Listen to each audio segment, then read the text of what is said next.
Hello दोस्तों। मैं हूँ गुड़िया चौधरी। हम लोग भूगोल पढ़ रहे हैं पिछले क्लास में। हम लोग भारत के सबसे बड़े राज्य और सबसे छोटे राज्य, सबसे बड़े जिले, सबसे छोटे जिले पढ़ लिए थे और भारत के तटवर्तीय राज्य के बारे में भी पढ़ लिए थे। आज हम लोग तटवर्तीय केंद्र शासित प्रदेश और सबसे बड़ा केंद्र शासित प्रदेश को पढ़ेंगे। तो आइए हम लोग देखते हैं।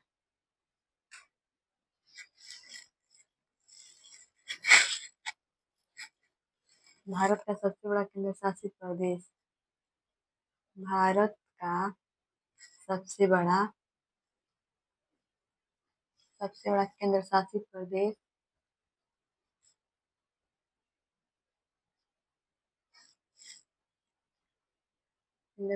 प्रदेश लद्दाख है।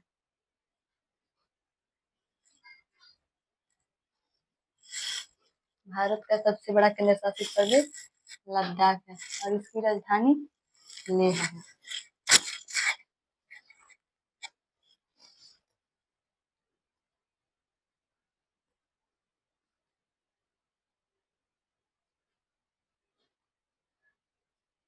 राजधानी लेह है।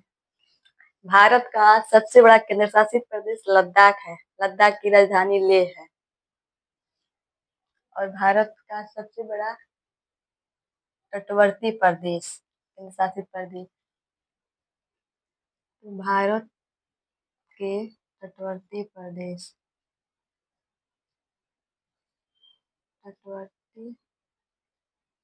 कुल कितने हैं? 4। भारत के जो तटीय केंद्र शासित प्रदेश है, केंद्र शासित प्रदेश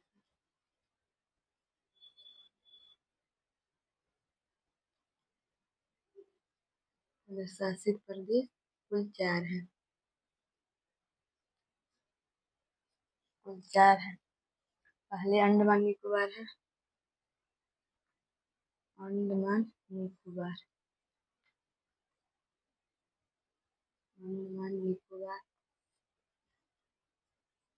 दूसरा है लक्षद्वीप।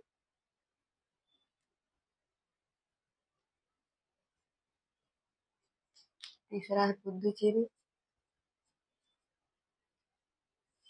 और चौथा स्थान पे आ जाएगा हमारा दादर नगर हवेली।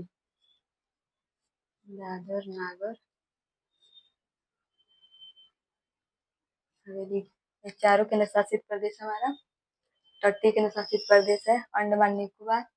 इसकी जो राजधानी है पोर्ट ब्लेयर है।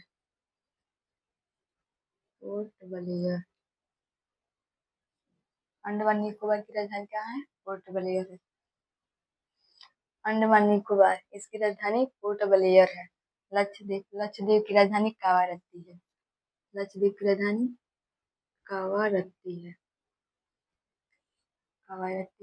और पुदुचेरी की राजधानी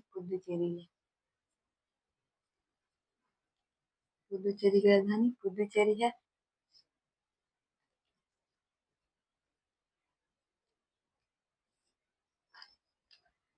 अंडमान निकोबार की राजधानी पोर्ट ब्लेयर है। लक्षद्वीप की राजधानी कावारत्ती है।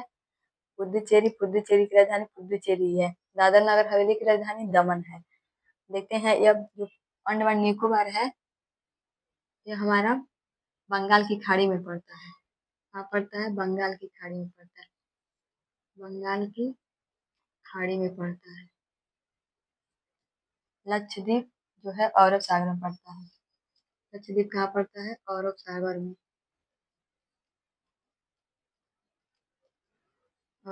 पड़ता है। पुदुचेरी हम लोग पिछली क्लास में पढ़े थे। पुदुचेरी की 4 राजधानी है जो भारत के 3 राज्यों में उसका विस्तार पाया जाता है। तो पुदुचेरी के हम लोग पिछली क्लास में पढ़े थे 4 जिले हैं। कितने जिले हैं? 4 जिले हैं जिनका विस्तार भारत के 3 राज्यों में पाया जाता है। आंध्र प्रदेश, तमिलनाडु और केरल। 3 राज्यों में पुदुचेरी के जो 4 जिले हैं उनका विस्तार पाया था। दादर नगर हवेली की राजधानी दमन है। देखते हैं कि सबसे बड़ा केंद्र शासित प्रदेश कौन सा है।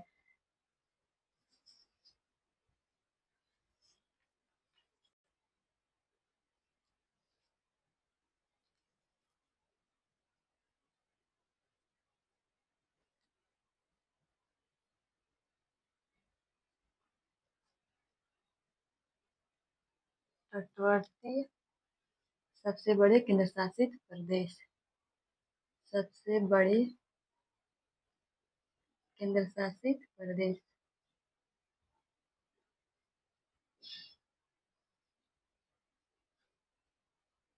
केंद्र शासित प्रदेश हम लोग देखेंगे। तटवर्तीय सबसे बड़े केंद्र शासित प्रदेश, पहले का स्थान पे आ जाएगा हमारा अंडमान। जो सबसे बड़ा है वो है अंडमान। अंडमान निकोबार। दूसरे स्थान पर हमारा आ जाएगा लक्षद्वीप। लक्षद्वीप और तीसरे नंबर पर हमारा आ जाएगा पुडुचेरी। पुडुचेरी सबसे बड़ा जो तटवर्ती केंद्र शासित प्रदेश है वो अंडमान निकोबार है। दूसरा लक्षद्वीप है और तीसरा पुडुचेरी है। इसका जो विस्तार है, लंबाई है, वो 1962.00 किलोमीटर है। जो अंडमान निकोबार का जो लंबाई है या उसका मतलब कितने क्षेत्र में विस्तार हुआ है वो है 1962.00 किलोमीटर। लक्षद्वीप का जो विस्तार है वो है 306.00 किलोमीटर। लक्षद्वीप का विस्तार या लंबाई कितना है तो 306.00 किलोमीटर। उसके बाद है पुडुचेरी। इसका जो लंबाई है या विस्तार इसका कितने एरिया में पाया जाता है तो यह है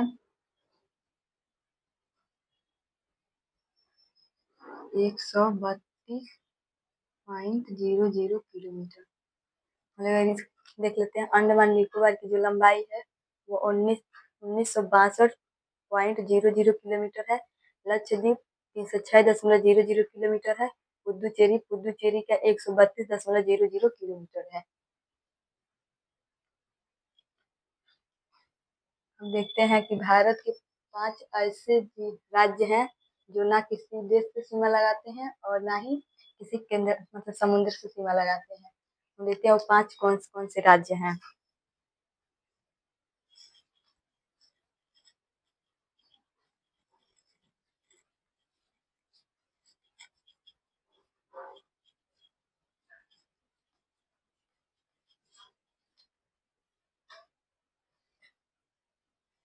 भारत के 5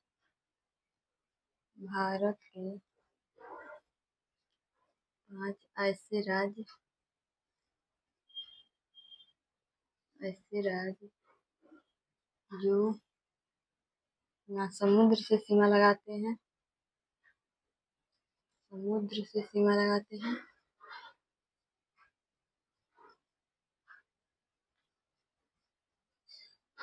और ना ही किसी दूसरे देश से लगाते हैं, और ना ही किसी दूसरे देश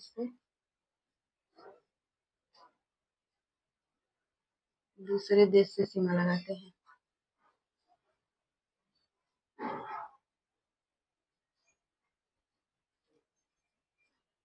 सीमा लगाते हैं। एक हमारा आ जाएगा हरियाणा।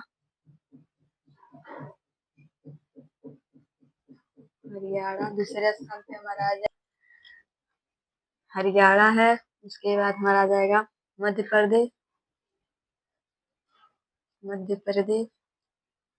उसके बाद हमारा आ जाएगा छत्तीसगढ़।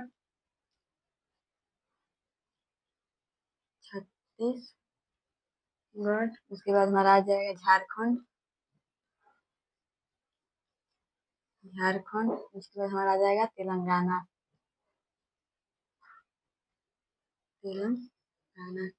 भारत के 5 ऐसे राज्य हैं जो ना तो समुद्र से सीमा लगाते हैं और ना ही किसी दूसरे देश से सीमा लगाते हैं। वह हरियाणा है, मध्य प्रदेश जिसे हम एमपी भी बोलते हैं, उसके बाद छत्तीसगढ़ है, झारखंड है, तेलंगाना है। भारत के 5 ऐसे राज्य हैं जो ना किसी देश से सीमा लगाते हैं और ना ही समुद्र से सीमा लगाते हैं। अब हम लोग देखेंगे कर्क रेखा पर स्थित राज्य और कर्क रेखा मतलब कहाँ कहाँ से गुजरती है।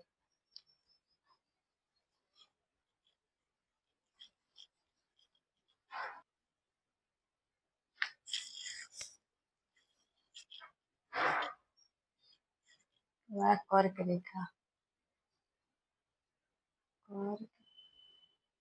रेखा। कर्क रेखा जो है 23.5 डिग्री उत्तरी अक्षांशीय रेखा है। कर्क रेखा जो है वह 23.5 डिग्री उत्तरी अक्षांशीय रेखा है। 23 डिग्री उत्तरी अक्षांशीय रेखा है। अक्षांशीय रेखा है। कर्क रेखा जो है वो 23.5 डिग्री उत्तरी अक्षांशीय रेखा है। भारत के बीचों बीच से होकर गुजरती है। जो कर्क रेखा है, कर्क रेखा भारत के बीचों बीच से होकर गुजरती है। कर्क रेखा है भारत के बीचों बीच से होकर गुजरती है। भारत के बीचों बीच से होकर, बीचों बीच या मध्य से होकर गुजरती है। मध्य से होकर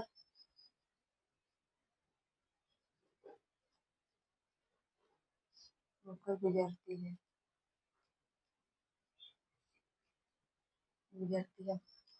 कर्क रेखा 23.5 डिग्री उत्तरी अक्षांशीय रेखा है। कर्क रेखा भारत के बीचों बीच से होकर गुजरती है, जो भारत को दो भागों में विभाजित करती है।